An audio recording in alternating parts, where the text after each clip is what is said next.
Selamat datang kembali di Prakarya TV.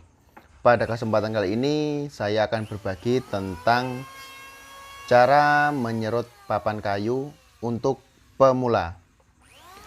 Secara garis besar, proses penyerutan kayu itu terdiri dari dua bagian proses.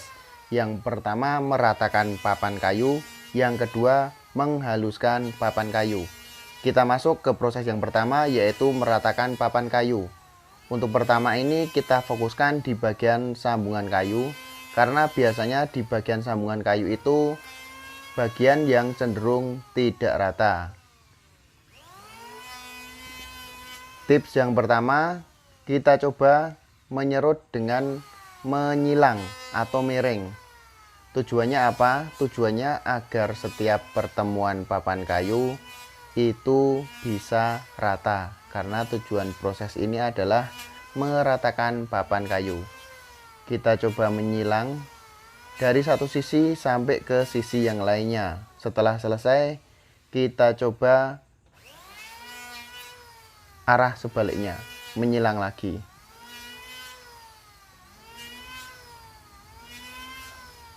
Kedalaman mata pisau untuk mesin serutnya tidak perlu terlalu dalam ya, karena nanti kalau terlalu dalam ngefeknya alat cepat panas dan nanti spoolnya bisa terbakar karena kerjanya terlalu dipaksa. Setelah proses serut menyilang ini dirasa cukup, kita coba untuk proses yang kedua, yaitu untuk menghaluskan papan kayu. Kita serut dengan searah serat kayu. Kita naikkan mata pisaunya biar proses penghalusan ini mata pisaunya tidak perlu dalam, jadi lebih dangkal dibanding yang pertama tadi. Kita serut searah pelan-pelan saja biar hasilnya langsung halus, karena biasanya ketika mata pisaunya tidak terlalu tajam dan menggerakkan alatnya terlalu cepat, nanti hasilnya akan ada gelombang tipis-tipis.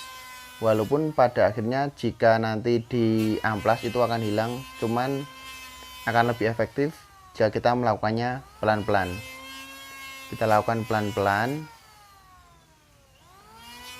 dan tidak perlu sampai ujung, karena kalau bagi yang belum terbiasa, nanti kalau dimaksimalkan atau dibablaskan sampai ujung kayu satunya, kadang-kadang bikin kayu termakan atau hasilnya akan cembung. Jadi kita lakukan aja, tidak perlu sampai ujung.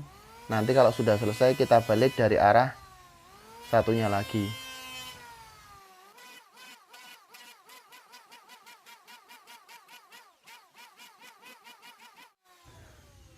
Jangan lupa dicek sekilas dengan mata apakah sudah rata atau belum. Takutnya nanti ada bagian yang termakan oleh alat serut terlalu dalam. Oke, ini bolak-balik dua sisi sudah selesai ya. Akan kita coba nanti dicek menggunakan penggaris apakah benar-benar sudah rata atau belum. Jadi nanti kalau ada bagian yang masih terlihat berongga, nah itu nanti tinggal kita ratakan lagi seperti itu. Bagi pemula dilakukannya pelan-pelan saja, tidak usah terburu-buru, karena nanti kalau udah terlanjur terlalu tipis tidak bisa diperbaiki lagi, harus ngikutin bagian yang paling tipis. Berbeda dengan kita ngelas ya, kalau mengelas salah masih bisa disambung, kalau ini susah karena dibutuhkan papan yang rata. Jadi kita nikmati aja prosesnya pelan-pelan.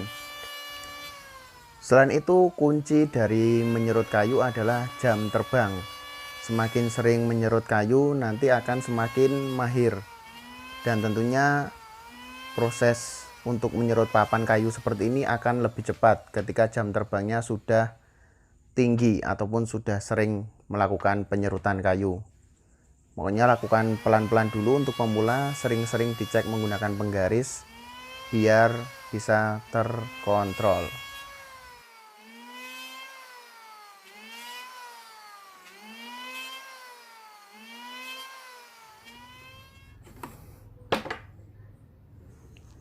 Oke, inilah hasilnya.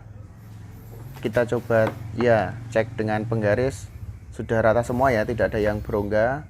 Kita cek bagian demi bagian apakah sudah rata. Ya, ketika dirasa sudah cukup, berarti bisa dilanjutkan ke proses selanjutnya, yaitu pengamplasan. Walaupun terkadang ada ditemui bagian yang agak bergaris. Kalau bergaris tipis tidak masalah, nanti kita haluskan dengan amplas ataupun mesin sander. Demikian video kali ini tentang tips bagaimana cara untuk menyerut papan kayu. Sampai bertemu di video selanjutnya. Jangan lupa subscribe agar channel ini semakin berkembang. Matur nuwun.